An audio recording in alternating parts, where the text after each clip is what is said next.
Ahoy! Dumiretso naman po tayo sa Tibagan, bali galing tayo doon sa may San Juan Daang Bakal. Ayon sa kwento po ng mga matatanda, noong araw ang lugar na ito ay daanan ng tren. Kaya din siguro siya tinawag na Daang Bakal. Imagine niyo po no, kung di nawala yung tren, hindi sana natin mararanasan itong mga cute na daan na to at mga traffic sa mga kalsada. Napakabilis na lang magbiyahe mula dito sa probinsya papuntang Manila.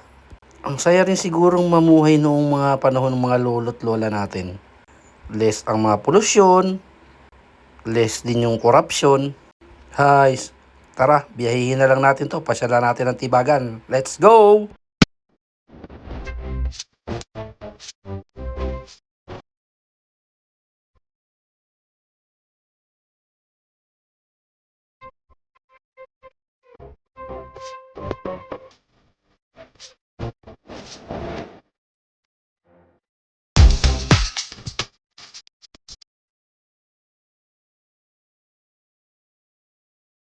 Na-reach na nga natin yung medyo highway na daan dito sa Tibagan.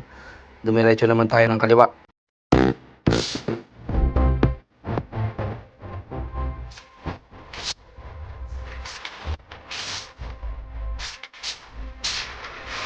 Sa aking gawing kanan nga pala ay ang elementary school ng Barangay Tibagan.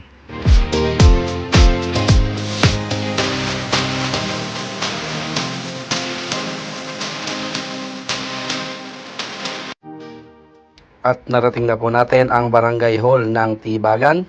Pasukin natin ang left side.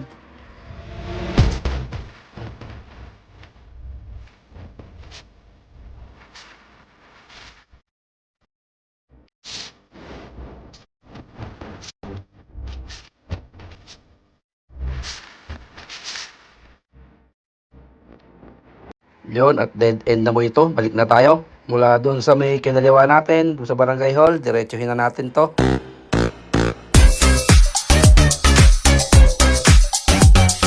Sa left side ko ay ang power source First Bulacan Solar.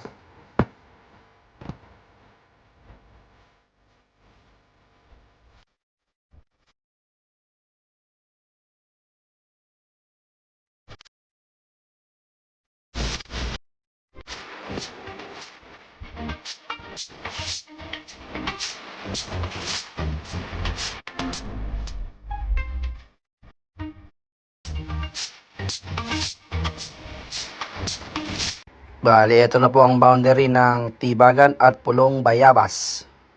Ito po ang Tibagan Chapel.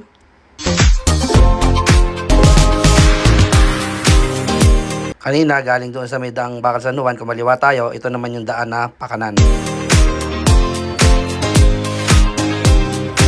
Sa gawing kanan ko naman po pala ay ang isa sa pinakamasarap na gawaan ng pastillas dito sa San Miguel, Bulacan. Ang Christie's Pastillas.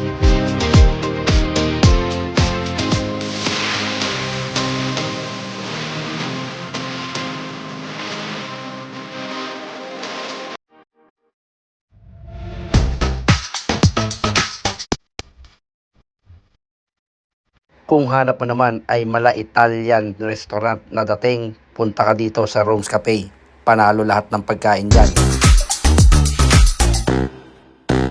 At na-reach na po natin ang boundary ng Tibagan at San Juan.